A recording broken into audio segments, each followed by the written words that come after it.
আমি খুবই হতাশ এবং ক্ষুব্ধ এই মুহূর্তে এসে বাংলাদেশের যে সিচুয়েশন বর্তমানে গত ২৪-এর আন্দোলনে হাজারো মানুষের প্রাণের বিনিময়ে যেভাবে পরিবর্তন হয়েছিল এরপর কোটি, কোটি মানুষের সমর্থনে সকল পক্ষের সমর্থনে ডক্টর মোহাম্মদ ইউনূসের নেতৃত্বে যে ইন্টারিম গভর্নমেন্ট হয়েছিল সেই গভর্নমেন্টকে আ বসুন্ধরা গ্রুপের এই ২টি মিডিয়া বাংলাদেশ প্রতিদিন আর কালের কণ্ঠ তারা পরিকল্পিতভাবে বলেছে অবৈধ সরকার।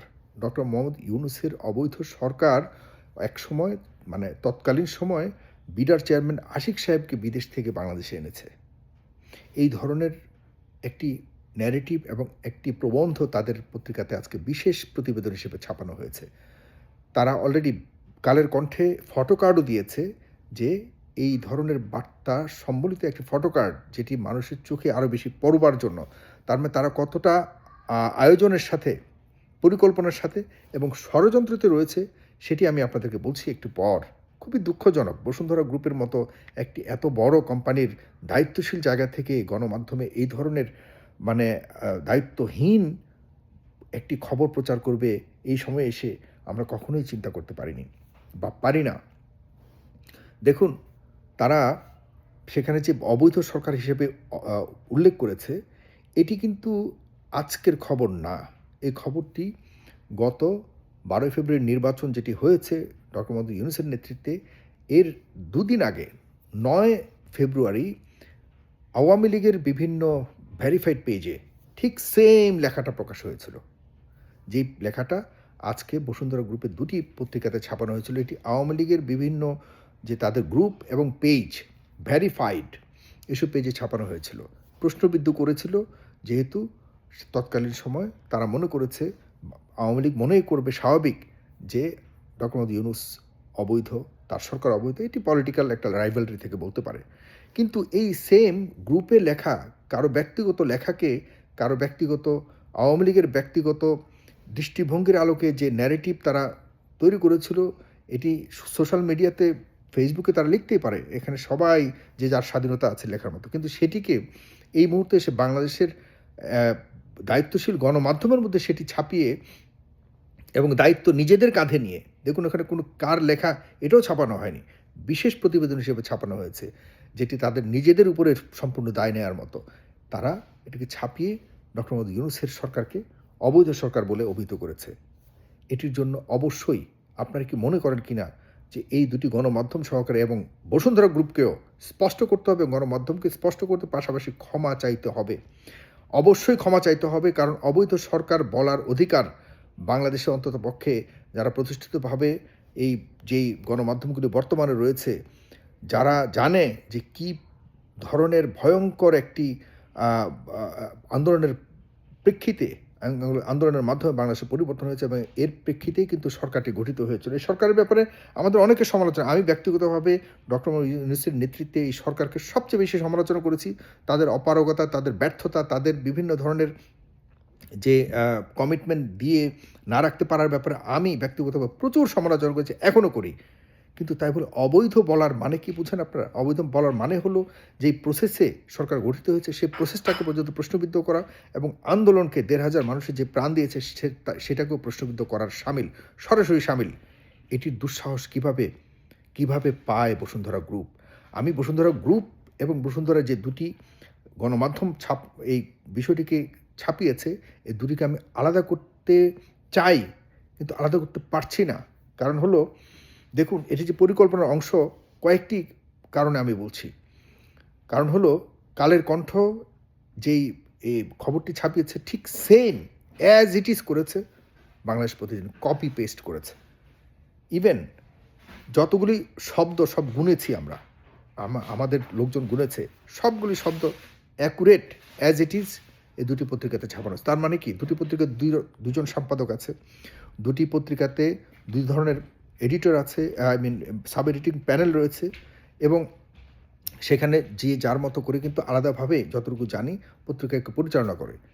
কতটা পরিকল্পিতভাবে এটা করতে পারলে এই বিষয়টাকে কার নির্দেশে কার পরিকল্পনার অংশ হিসেবে দুটি পত্রিকাতেই সমানভাবে সমভাবে এবং same without any editing same লেখা কিভাবে ছাপানো হয়, এটি কি অপরিকল্পনার অংশ হিসেবে বলার কোনো সুযোগ রয়েছে?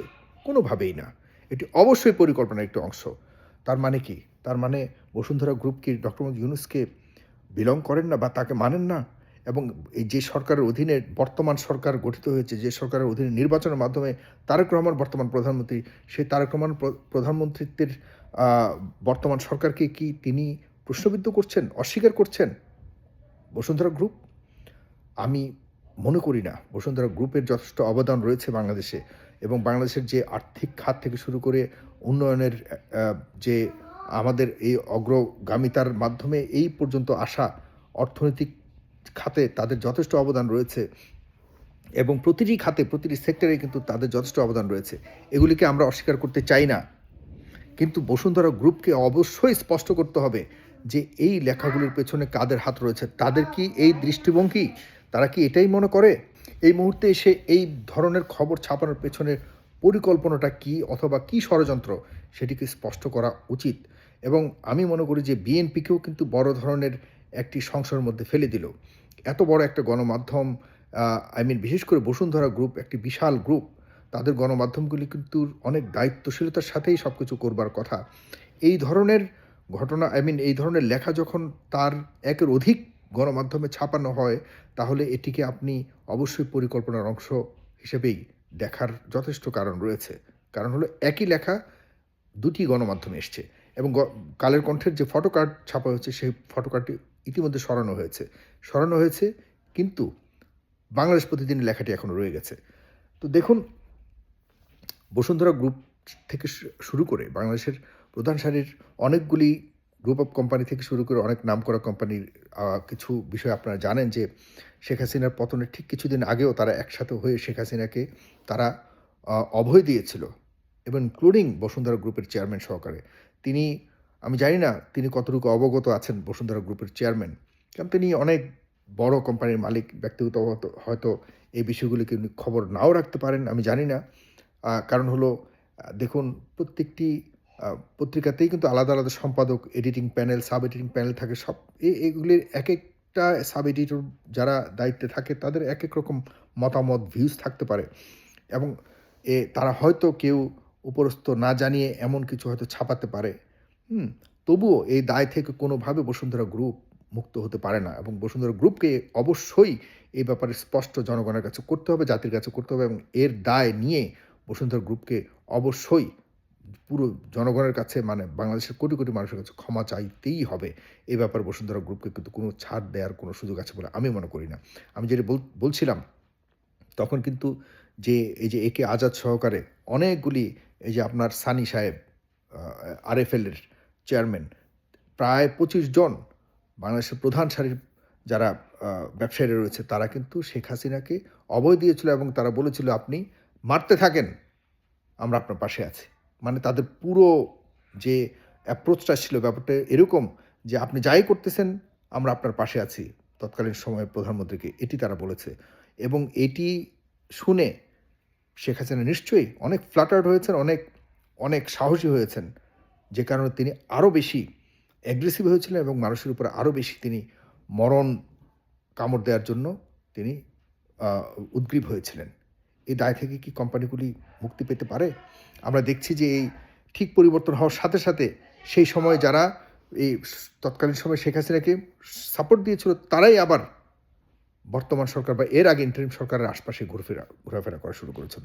এরপরে এখনকার সরকারের সাথেও তারা একইভাবে করছে। এই প্রধান সারির দুর্নীতিবাজ যারা ব্যবসায়ীরা রয়েছে, এদের ব্যাপারে যদি আমরা আসলেই কোনো ধরনের একটি কঠিন সিদ্ধান্ত বা কিভাবে চলবে তারা, আর কিভাবে দেশ চলবে, কিভাবে অর্থনীতি চলবে, কিভাবে ওদের ভূমিকা হবে সামনের সময়ে, এসব ব্যাপারে যদি আমরা আসলে বড় ধরনের কোনো সিদ্ধান্ত না নিই, তাহলে আবারও যে কোনো সরকার ফ্যাসিজমের দিকেই পা বাড়াবে। কারণ এই ধরনের বড়, বড় ব্যবসায়ীরা তাদের নিজেদের ব্যবসায়িক স্বার্থে সরকারকে ব্যবহার করে আর অর্থের কাছে যে কোনো ধরনের, যে কোনো স্তরের রাজনীতিবিদরা আসলে সবসময় নমনীয় থাকে। তারা তাদের নীতিকে বিক্রি করতে এক বিন্দুও চিন্তা করে না এবং এই ব্যবসায়ীরা শেষ পর্যন্ত মন্ত্রী এমপিদের নাকে দড়ি লাগিয়ে ঘুরায় এবং এই ব্যবসায়ীরাই তাদেরকে ফ্যাসিস্ট হতে বাধ্য করে। সুতরাং এই ব্যবসায়ীদের হাত থেকে আমাদের গণতন্ত্রকে রক্ষা করতে হলে অবশ্যই এদের ব্যাপারে একটা পলিসি থাকা উচিত এবং তারেক রহমান, জনাব তারেক রহমান, আমি বিশ্বাস করি, কারণ তারেক রহমানের নেতৃত্বকে এই আ নে আজকের খবরটির মাধ্যমে কিন্তু প্রশ্নবিদ্ধ করা হয়েছে।